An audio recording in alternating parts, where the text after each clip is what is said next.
And you know what I found really interesting about your book was so much was actually about yourself, is that you need to have trust in yourself before others will find trust in you. Absolutely. I mean, think about it, Paul.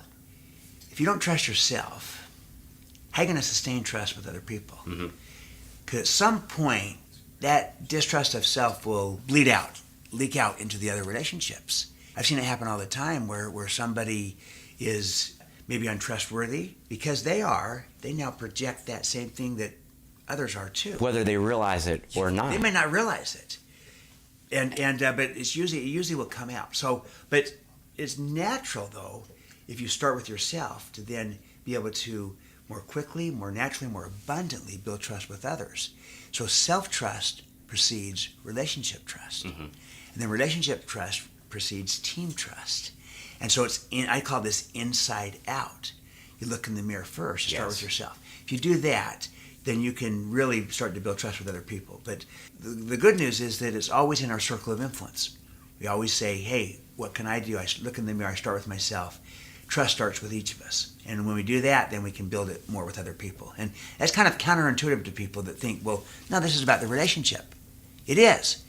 And you look in the mirror first, you can build a better relationship if you do that. And I love that. Look in the mirror first. So, in looking in the mirror and doing the trusting of the self starts with like little things. We were talking earlier about the small things. The little things make the difference. But even in yourself, like using your alarm clock and saying, hey, I set it for 6, I'm getting up at 6. Absolutely. In fact, it's interesting. The quickest way to build trust with another person is to make them a commitment and then to keep it. Make another commitment, keep it. Repeat that process. Make, keep, repeat. Make, keep, repeat. You can build trust fast that way. Guess what? That's also the quickest way to build trust with yourself. Learn to make yourself commitments and then to keep them. And I'll tell you, the most important commitments are those little ones. Yeah. Because those are the ones we often don't keep. And we say, this doesn't matter, it's not important. But when we do that, and it could be as simple as, like you say, set my alarm for 6 to get up and go exercise. It goes off the next morning. Do I hit the snooze, go back to sleep, or do I get up and exercise like I intended to? You might say, well, that's not a commitment, but maybe it is.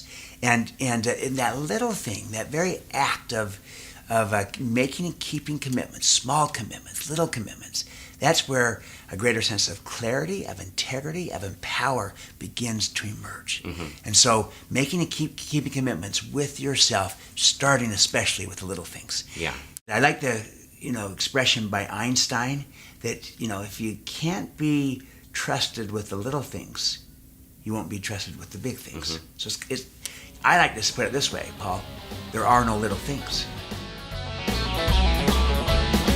This September, put yourself in the driver's seat to 10xing your business at the 2018 Insurance NewsNet Super Conference and become a master at modern marketing, sales techniques, trust multipliers, and agency building strategies guaranteed to exponentially grow your practice. With the help of keynote and main stage speakers Grant Cardone, Stephen M.R. Covey, Terry Shodine, Patrick Bet-David, Tom Hegna, and Dan Seidman. Visit www.innsuperconference.com and register now if you still can.